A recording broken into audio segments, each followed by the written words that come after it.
Manchester United seemingly, finally, appear to have wrapped up this Andre Onana deal. Marcus Rashford signed on the dotted line to extend his stay at Manchester United despite interest from elsewhere. Elsewhere, we've got Kyle Walker updates, talking about Riyad Mahrez as well. Callum Hudson-Odoi, could he be leaving Chelsea this summer? Newcastle in pursuit of Napoli's very exciting live wire known as, hang on, let me get this name right, Kvaratskhelia? Kvaratskhelia. I'm just going to go with that. I can never pronounce his name, but it is a very good name if you are, again, into your Scrabble and want to obviously use a big name to, of course, score you some big points. So we'll talk about that as well. And Kolo Muani. Randall Kolo Muani. Is he a target of Chelsea? We're also talking about Willian as well, and maybe one or two other stories that break throughout this entire live stream.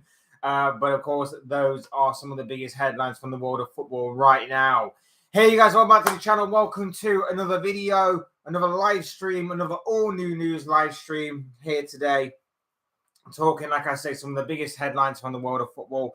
A lot to get into today, a lot to sink our teeth into during this live stream. Man United based a lot, but there is obviously some other stuff and little bits and pieces here and there.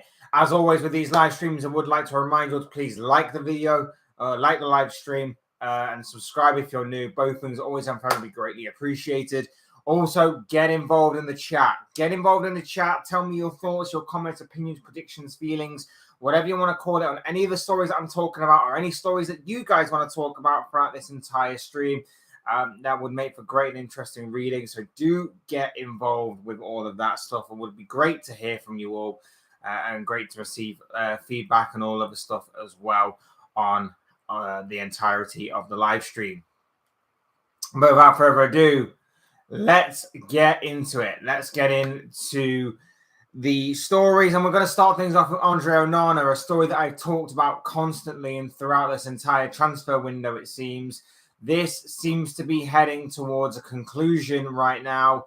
This seems to be finally reaching the end, and it does seem that Manchester United are going to acquire the goalkeeper that they have chased and chased and chased and chased for so much of this early transfer window so far. We seem to be heading into the final stages of this, as reported yesterday from the likes of The Athletic and Fabrizio Romano. Of course, the original story came from Laurie Whitwell, who basically stated that everything seems to be done and dusted on the Onana thing. It's just tying up a few loose ends, and then pending a medical, of course, comes the official announcement that will see Onana officially unveiled as a new Manchester United player.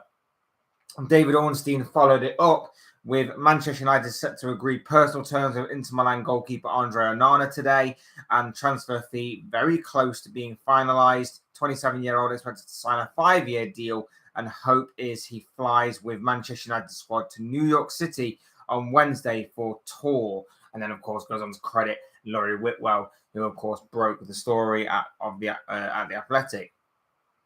Romano follows it up with Andre Onana to Manchester United is finally a here we go. Get that out right. Clubs are closing in on the agreement that Onana will travel for medical tests and contract signing. Man United set to request visa for Onana for USA trip. Ten Hag will have the new goalkeeper he wanted. And obviously then it spread like that, and it's going forward. And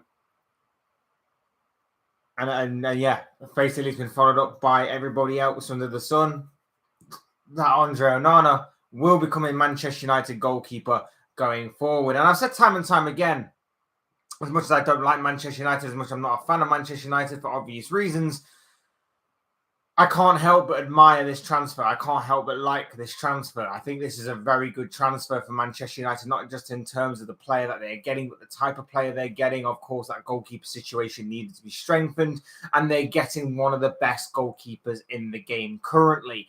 And it's not just through his shot-stopping ability that makes him so good, but it's from his passing out at the back. It's from the ball being at his feet, his calm, cool, and collective nature with the ball at his feet, that he's calm and good on the ball. And as we know from the modern day goalkeeper, you need to have that skill set as well as being obviously a good shot stopper to be part of a big club in terms of being seen as a top quality goalkeeper. You need that skill set as well as being good with your hands, and Onana has that in abundance.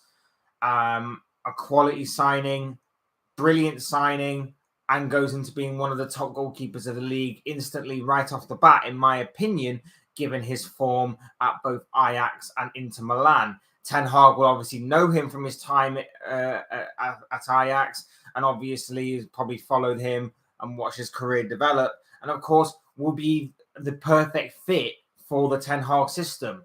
He wants to play out from the back. He wants to start attacks and transition defense into attack. And one of the ways to do that, obviously, is to get good passes on the ball. And Onana, as a passing goalkeeper, is a very good addition. Yes, he does like to take the occasional risk. Yes, there will be a mistake in him because every goalkeeper has that mistake. Even the best goalkeeper in the world, in my opinion, in Alisson Becker, has always shown signs that he has a mistake and a bit of a risk-taking attribute within him. And we've seen a couple of times over the course of his Liverpool career that he will take risks, he will occasionally mess up, and he will occasionally give away a goal. We've seen that a couple of times. Onana will have a similar sort of ability to him and an attribute to him in which, sometimes he will give away the ball. Sometimes he will take a risk that shouldn't be necessary.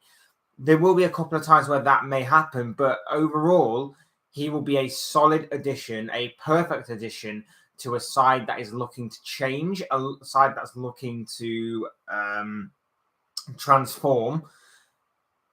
And he will be a real big cause of that because of how he can transition defense into attack, how he can beat the press with his passing, how he can look for others in space, how he's got good accuracy with his passing. All of that good stuff is going to make for a change in that Manchester United backline, a change in goalkeeper. And it's one of the things that obviously been against former goalkeeper, of course, now David De Gea. David De Gea may have been a good shot stopper, but of course, his passing accuracy was called into question time and time again.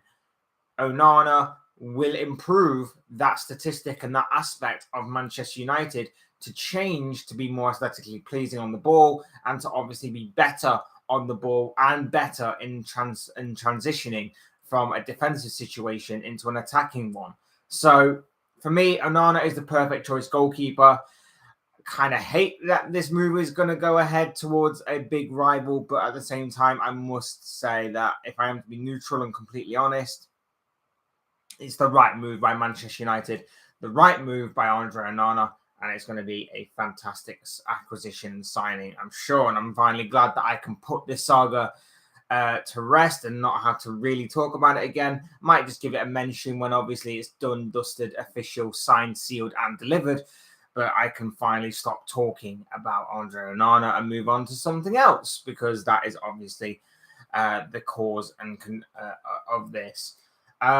One thing that is interesting, though, is the possible knock-on effect that this may have at Manchester United in terms of the goalkeeper situation.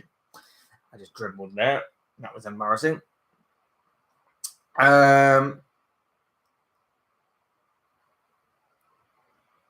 Yeah, I can't believe I did that. Yeah, so it might have a knock-on effect of the goalkeeping situation at Manchester United. Now, we've already seen David De Gea, of course, leave on a free once his contract did expire. So he's out the door. But Dean Henderson could also be following suit now that this Onana deal seems to be picking up pace and moving across that finish line. According to Romano, Manchester United and Nottingham Forest will be in contact again this week to discuss Dean Henderson's permanent deal. This is part of a Manchester United plan. Let Henderson leave once Onana signs. Zion Suzuki, one of the options as new backup goalkeeper, as called days ago. Now, I don't know anything about Suzuki, so I can't really comment on that one. But at the same time, Dean Henderson, this was always seemingly the plan. The plan was seemingly that Manchester United are looking to acquire the new goalkeeper first before they let Henderson go out on loan or go anywhere on a permanent basis. And that seems to be the case, as what Romano states here, that Henderson will now be allowed to go out and leave Manchester United on a seemingly permanent basis to Nottingham Forest, a club where, of course, he spent this past campaign on loan at. And it seems that he will be taking the number 1 shirt at the City Ground, and he will be a permanent fixture in that Nottingham Forest team and that Nottingham Forest squad. Something that obviously will enhance his career and something that, of course, he wants. So it all seems to be very good for him. And obviously United will get a decent fee for him and, of course, can move on from him as well, as they have done from De Gea. So it seems to be all change in terms of that goalkeeping department at Manchester United.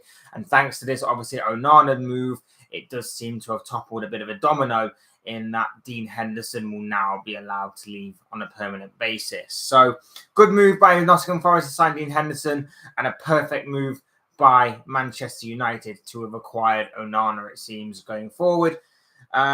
Does seem to be done and dusted, that one. So, it seems that United have acquired their signing. And for me, I think it's a very, very good and perfect signing for United in terms of the attributes and the kind of player he is.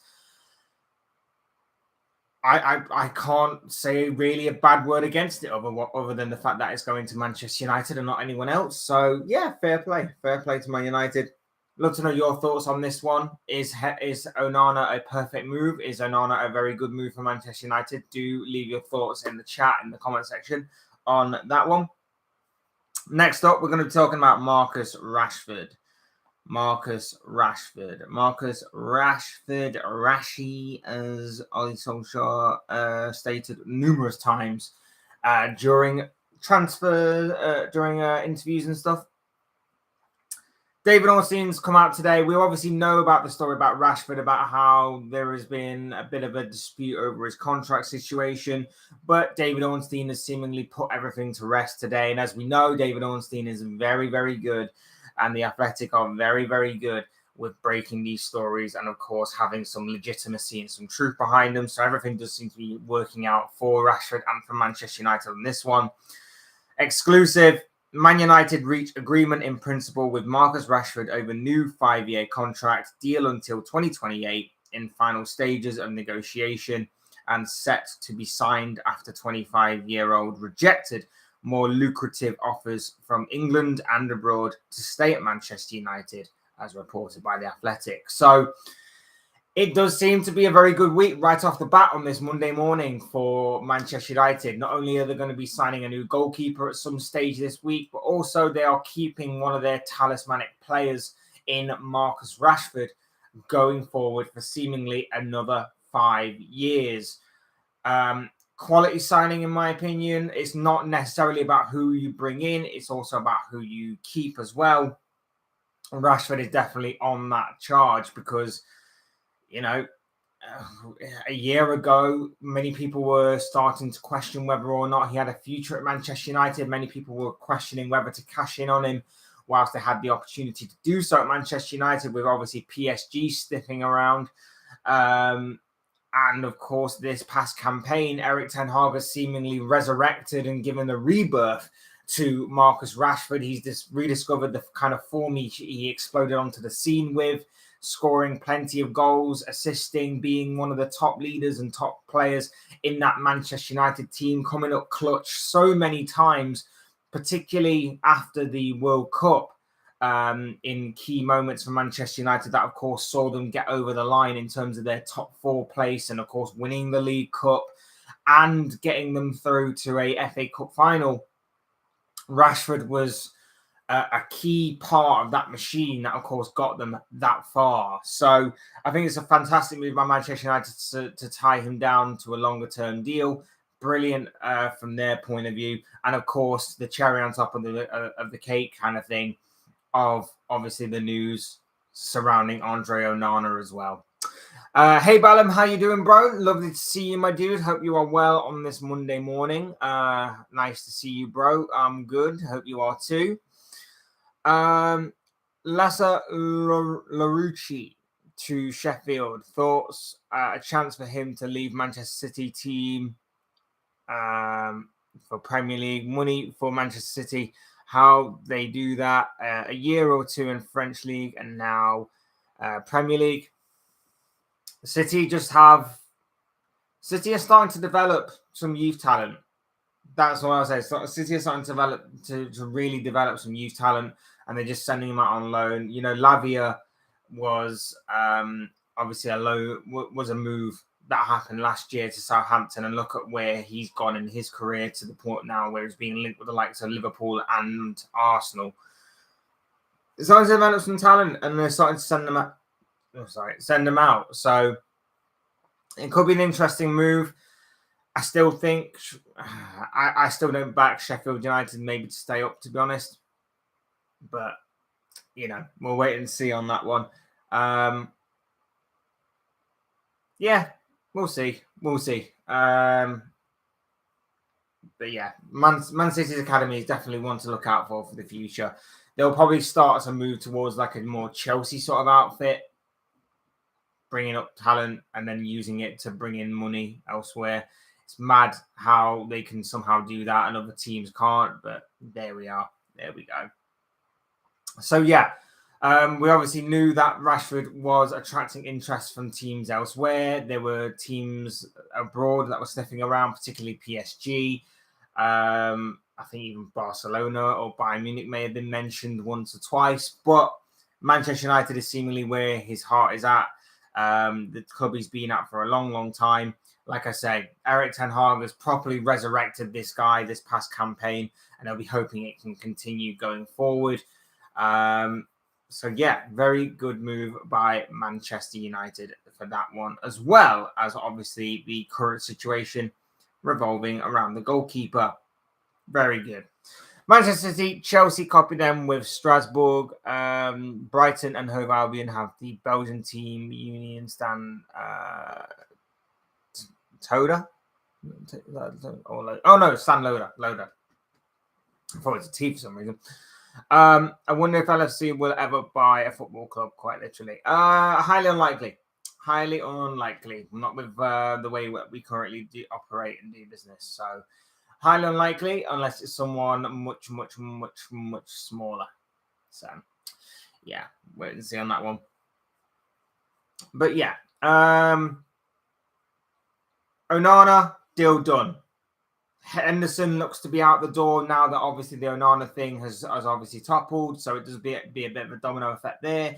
Rashford signs a new contract. So to start off your week, Manchester United fans, I'd say that's a very, very good start. I'd say that's a quality start to your week. Interested to know if what the thoughts are on these two big breaking news stories over the past couple of days. Like I say, for me, Onana, perfect signing, perfect goalkeeper.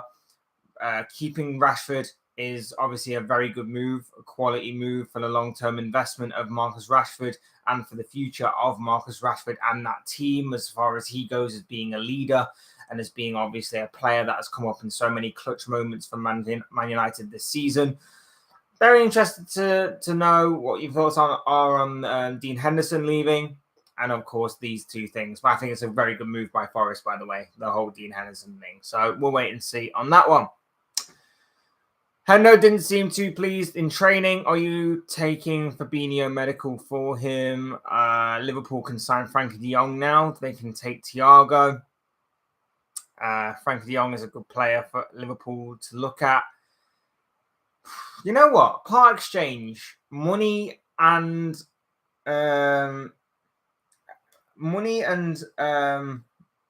Thiago for Frankie de Jong.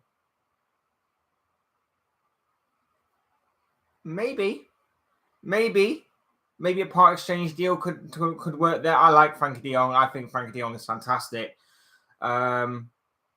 I don't know on De Jong if it's going to be the be-all and end-all, because I think we have to have a couple more midfield signings now if we're going to get rid of both. I don't take too much about how he looked in training to mean anything in this situation. I think Fabinho's gone. He's out the door. Henderson is looking a bit more 50-50 now because they can't agree a fee. So we'll have to wait and see on that one. Should Liverpool sign Harvey Barnes or Harry Maguire? I don't know where the Harry Maguire came from there, bro, but absolutely not. No way. Absolutely not. I'd rather start with 10 players on the pitch every week rather than have Harry Maguire, which is essentially what like having Harry Maguire is. Liverpool might need one more English player. I think Barnes will go West Ham at least. I don't think we need to buy any more left wingers, in all honesty. So I think Harvey Barnes is out the picture for me. We need to look at that midfield again.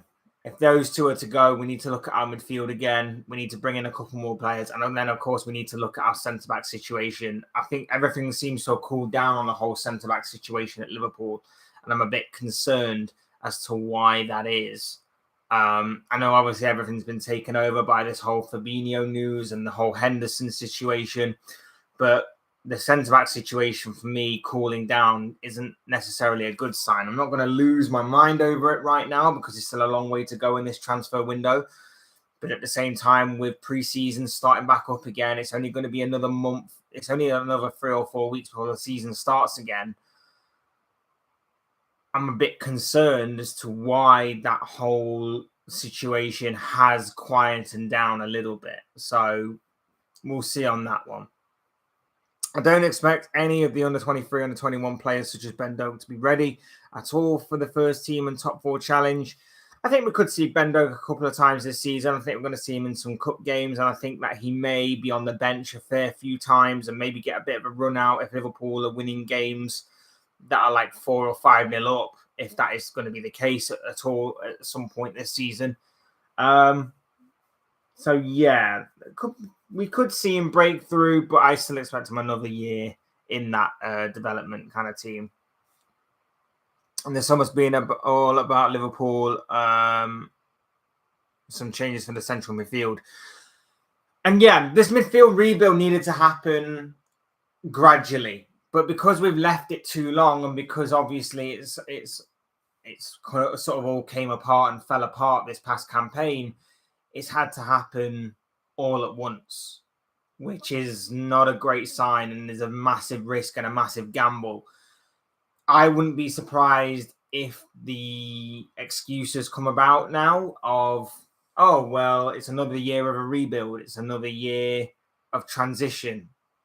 I wouldn't be surprised if that was to be the case. And if we continue to lose more ground on the top 4, if we continue to lose more ground on our rivals, I'm not going to be happy. But we'll wait and see, obviously, if this massive gamble does come around or not, or does obviously take place. 1 year ago, no one had heard of Kvaratskhelia. Now he's seen as a good player and ready for the Premier League. It's what good scouting gets you. And I know that obviously it's difficult to kind of scout and look at every single player in every single league, because it's just impossible to do that. Some teams scout in different areas to others. Brighton, for example, seemingly find absolute gems and diamonds for cut price deals and then sell them on for big money, whereas bigger clubs like your Liverpools, like your Chelsea, well, not necessarily your Chelseas, but like your Arsenals and Man Cities, tend to basically take players that are ready-made or on the verge of becoming something special and taking them on for a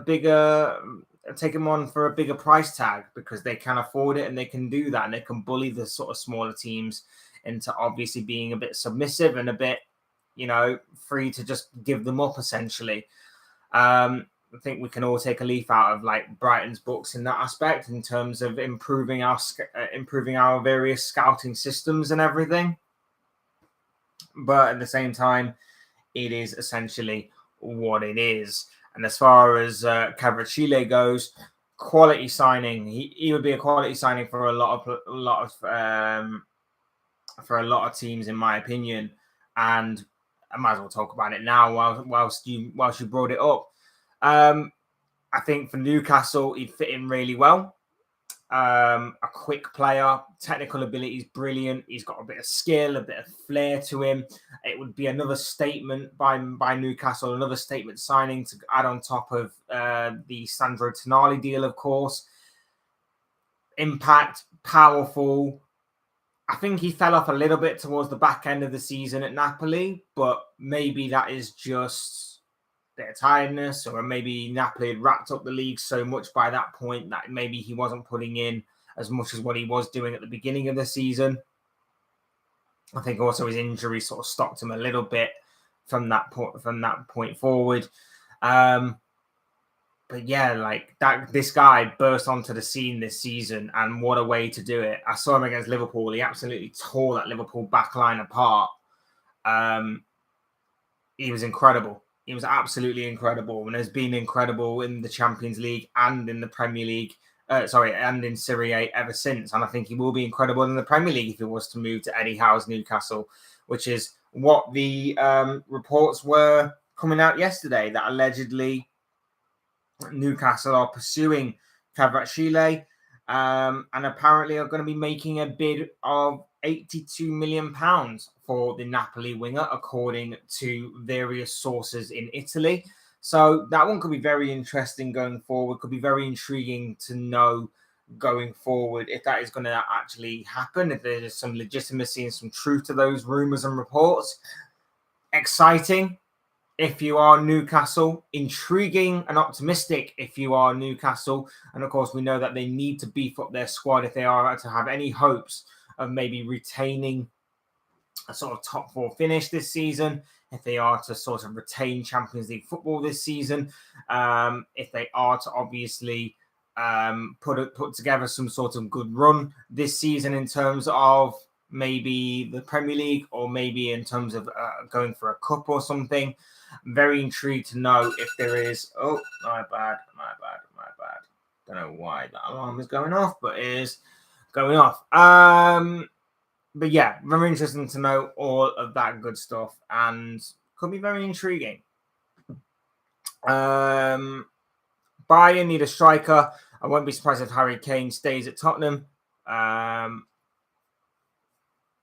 As say, Rando Kolo Muani from Frankfurt could suit Bayern. Bayern will panic sign somebody, I think. Well, Bayern have a few options. I think there are a few options, but it depends on what obviously they're going for. Kane is definitely seen as a top target, but like I said, they've also been linked, and we talked about this a fair few times in these streams. They've also been linked with the likes of Kolo Muani, like you say, and there's also Dusan Vlahovic as well. I wouldn't be surprised if Bayern do get one of their top two. I think Vlahovic or Kane will definitely be leaving. Even if Vlahovic is alone, and we know that obviously Juventus are trying to get rid of him on a permanent basis, or looking to get rid of him on a permanent basis, and exploring that option. But sometimes with these transfers, it normally is they look to try and get rid of him on loan, but then they compromise on a permanent basis. But then they compromise by getting rid of him on loan, but then sticking in a mandatory fee for a year later. I wouldn't be surprised if Bayern were to sort of try that, if obviously the worst case scenario is Daniel Levy's too difficult to negotiate with, Kane doesn't really want to leave, and they end up back at square one where they're looking for a striker that ultimately they have to compromise themselves on and get on loan to start off with, and then a permanent deal somewhere down the line. So very intriguing on that one. Very strange that has to come about. But yeah, we'll wait and see on that one. By the way, Alan Saint-Maximin with Gucci headband. He is a Newcastle fan favourite. Can you do a South Shields Newcastle accent? No, because people from that area will try and hunt me down and punch me in the face repeatedly. So I'm not doing that. Many Newcastle fans will be sad to see him go. Saint-Maximin, for me, he's so frustrating because he's so quick, he's so skillful, and he's so good, but he's so inconsistent with his end product. Like, on his day, he can be incredible. He can be amazing. I think I saw him against Man City last year. Was it Man City? I think it was City. I think he had like Kyle Walker on toast all game. I'm pretty sure it was City. He had Kyle Walker on toast the entire game. He was absolutely incredible that game. He was doing everything right. He was running at him. He was beating him. He was cutting inside. He was doing everything. He had like the perfect game for a winger. And then I saw him the week later and he looked a shadow of his former self. Like some of his skill wasn't coming off. His passing was poor. His movement was poor. He's so frustrating in terms that he can be quite inconsistent and his end product especially can be very inconsistent. And I like the guy. I like watching him sometimes. He's explosive. He's quick. He's fun to watch. He's got a lot of skill. He's got a lot of flair. But his end product for me is too inconsistent. And like I say, it's always a strange one. You never really know what you're going to get from him. You never really know. I enjoyed watching Saint-Maximin keep Newcastle up. Here we go. Confirm Fletcher's iPhone 6, iPhone 14, something like that. iPhone XS, which needs to be upgraded at some point later on this year. Saint-Maximin going to Saudi Arabia will be strange a little bit if he does. Yeah, but Newcastle could get a decent fee for him. So if that is to be the case, then fair play. And if they obviously use that money to go and get Kvaratskhelia, I think it's an upgrade in my opinion. Do you think if Erling Haaland ever goes to Saudi Arabia, it is over for Premier League because that boy says Islamic Arabic words in his tweets must be because of his friendship with players such as Riyad Mahrez and etc. Haaland, I don't think will leave. I think with all due respect to Saudi Arabia, I think Haaland has a lot of ambition and a lot of drive and determination to be one of the best. And I don't see him leaving for Saudi Arabia to pursue that. I see him staying in Europe. If that means going to Real Madrid in a few years' time, then so be it. But at the same time, I still think he's got a lot of ambition and a lot of, like I say, drive to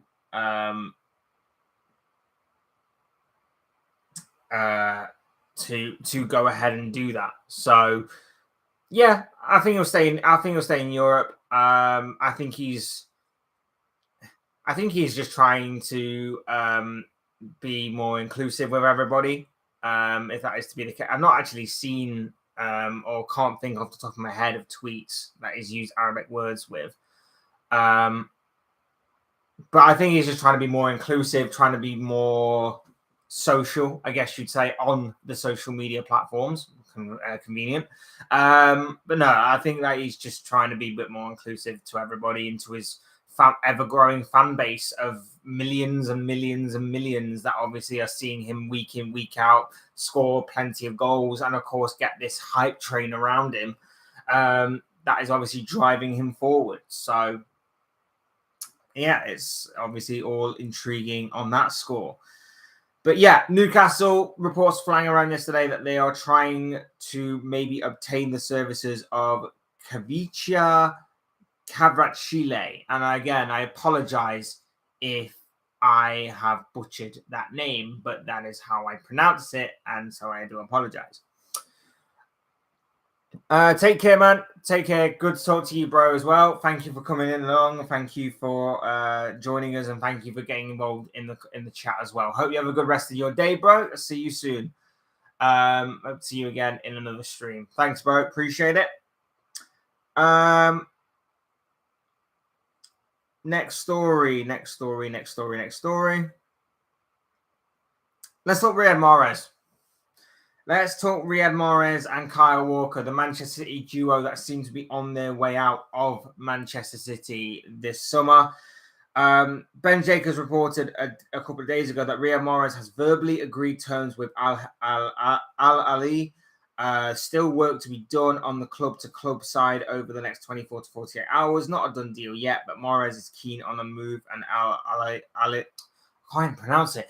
Al Ali hoped to move fast. And then yesterday, Jacobs goes to Twitter again to say that Al Ali have a medical scheduled for Mahrez, but as of late Sunday, no offer made yet to Manchester City.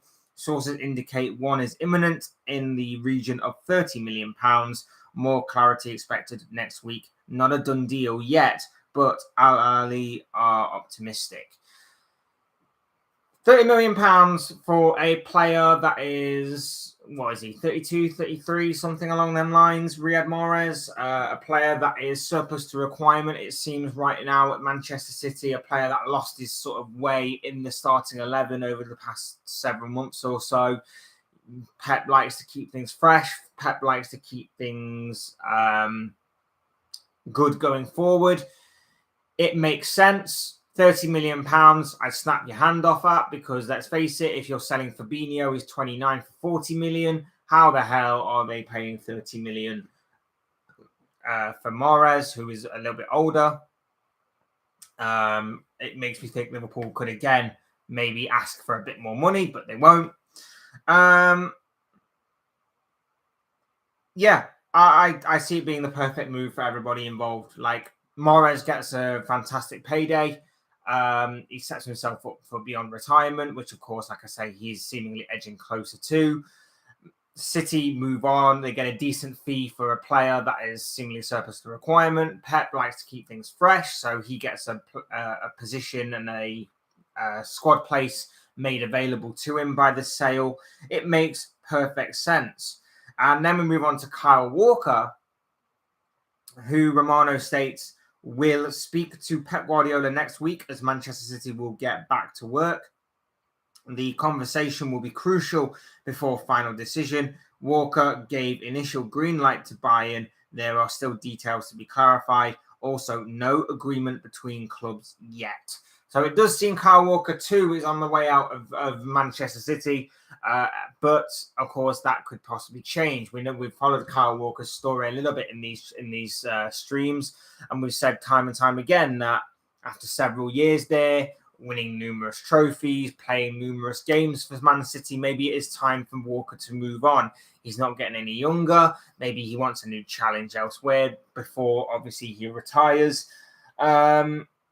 So there are a couple of things there to be considered with Kyle Walker, and it does make a lot of sense that obviously he could be considering leaving.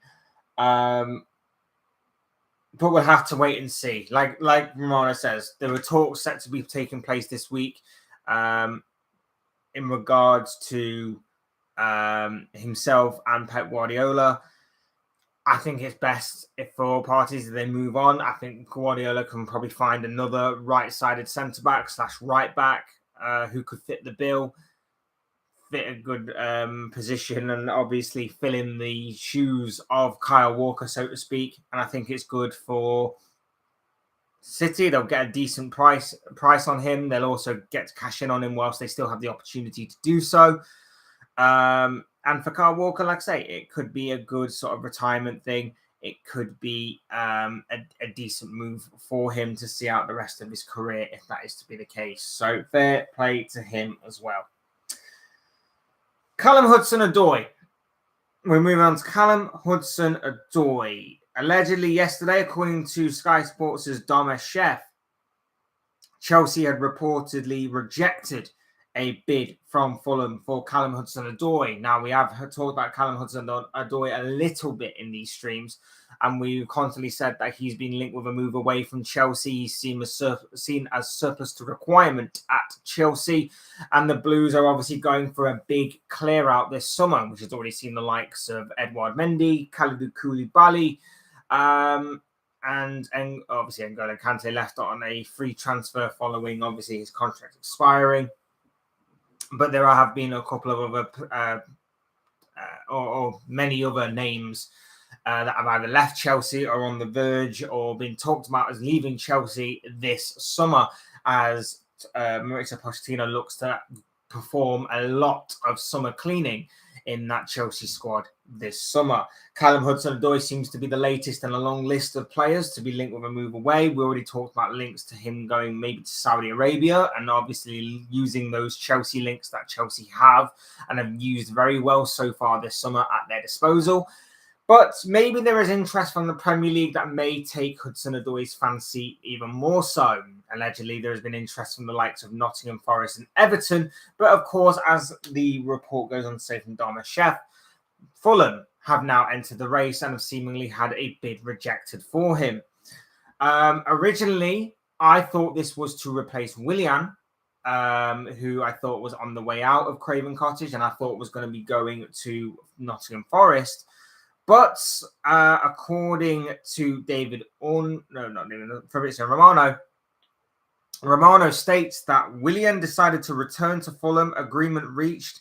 Deal expected to be signed later today after medical tests. If all goes to plan, that is. Despite bids from Nottingham Forest and Saudi, Willian is now expected to sign a new deal at Fulham. Here we go soon. So it does appear that although I thought that maybe Willian was on his way out and I thought he was going to Nottingham Forest, it does seem that Willian is staying. Hudson-Odoi may be a good backup. He may also be good for the other side of the wing. He's quite versatile in that aspect and obviously can beef up those positions even more so going forward. I think it could be a good move for Fulham to maybe give him a fresh start and maybe to showcase his skills more. Remember, it wasn't so long ago that this guy was being touted as one of the next big things to come out of the Chelsea Academy, and it just hasn't quite worked out and panned out. A loan move to Bayer Leverkusen this past summer was somewhat underwhelming, I guess you could say. But there's no denying he's got a bit of pace about him. He's got a bit of skill, a bit of flair. But he just doesn't show it on a consistent enough basis. Maybe getting the playing time he needs, he may be able to showcase his skills on a bit more of a regular basis in that aspect. So we'll wait and see what happens with Callum Hudson-Odoi. But simultaneously, we do know that Willian will be staying at Fulham. Callum Hudson-Odoi, though, doesn't seem to have a limited amount of options, shall we say. There do seem to be some doors that may be available to him to go through as this summer progresses.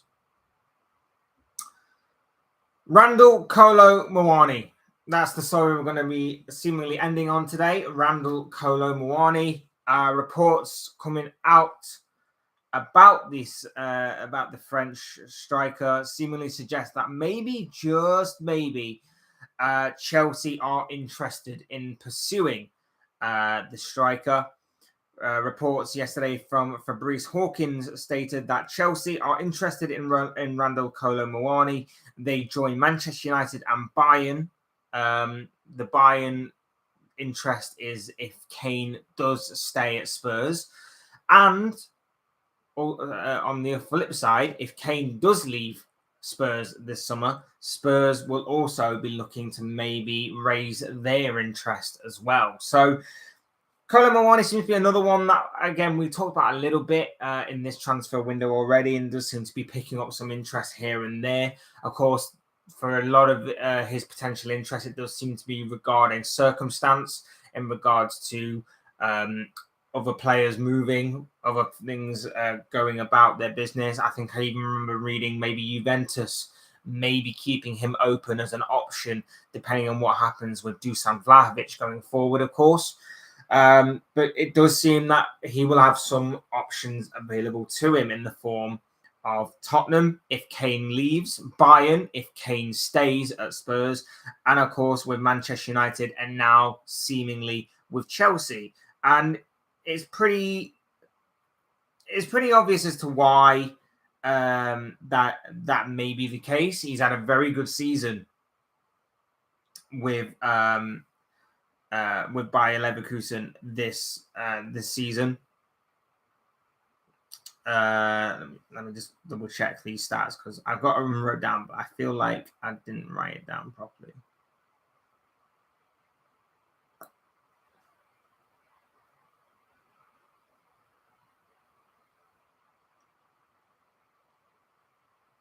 Why did I say Leverkusen, man?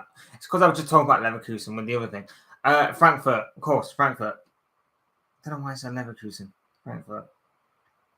Eintracht Frankfurt. It's because I was talking about Leverkusen with Hudson-Odoi, wasn't I? Yeah, so we had a very good season with Leverkusen. Said it again. With Frankfurt. Yeah, and a very good season with Frankfurt, and I was right in what I wrote down. He made 46 appearances in all competitions for the German side this season, scoring 23 goals and assisting 17 times. That amounts to 40 goal contributions in 46 games, which is a very impressive record for the young French striker who is, well, I say young, he's 24 years of age. So he's still relatively young, but not as young. But yeah, he's had a fantastic season in front of goal for Frankfurt, whether it's been assisting or goal contributing. Quality signing, in my opinion, for any team, I believe. I think he's got still a long way to go. And just about entering his prime, he could still get better with age and experience and playing around bigger and better players, as well as under maybe a better manager. I like the guy, and I think that he could probably do a good job for anybody that's seemingly interested in him in terms of obviously the teams that have been mentioned there. If Kane does go, it would be a perfect opportunity to cement his place in that Tottenham side. Obviously, having that massive he'll have big shoes to fill. Of course he will, but of course he will get to showcase his skills on a consistent basis by, of course, just walking straight in to that starting 11. And then you've, of course, got Bayern Munich in need of a striker, in search of a striker, keeping their options open just in case Kane obviously doesn't leave Spurs. Could fit in there. It would only take a move from German city to German city, of course. And of course, there won't be too much of an adaptation period for him to get used to the league. He's been playing in that league for a few years. Of course, that could work out for him as well. The Premier League, it'll be interesting to see if he could carry on that form he's shown in the Bundesliga to the Premier League. I go on about it time and time again that I personally believe the Bundesliga is similar to the Premier League in certain aspects, in terms of the physical demand, in terms of the high demand and high level of physicality and of intrigue level, I guess you'd say. I can't think of the word. I'm looking for. I'm looking for another word, but I can't think of the word. So I do think like the Bundesliga and the Premier League are similar in certain aspects. So, but it still would be interesting to see if he could carry on that form over from Germany to England. So it does seem like he's got a wealth of options available to him, and he could definitely be one to look out for the future. Randall Kolo Muani. A striker who is certainly on the rise in Germany and playing for currently Frankfurt, and not, as I said, on a few occasions by Leverkusen, because I was talking about Callum Hudson-Odoi before being on loan at Leverkusen, and I, for some reason, thought, oh yeah, he played alongside Moani, didn't he? No, he did not. It was Frankfurt. But as I always say, these are just the thoughts, comments, opinions, predictions, feelings, whatever you want to call it, of this guy. I'm going to wrap it up here, guys. Thank you all so much for watching and listening. Do leave your thoughts, your comments, opinions, predictions, feelings on any of the stories that I talked about, or any stories that you guys want to talk about for future reference and for future videos and live streams and all of that good stuff in the chat or in the comment section, wherever it may be. I'm sure we'll all make it interesting and great reading. Otherwise, hit the like button on the way out if you enjoyed the video. Subscribe if you're new or want to see more content like this. Both things always have to be greatly appreciated. And as always, thank you all once again for watching and listening. I've been Fletch. This has been another all new news live stream, and I will see you speak to you all again soon in another video or live stream or whatever the hell it will be. Thank you guys. Have a good rest of your day, and I'll see you all again maybe tomorrow at some point. Peace out. Thanks, guys.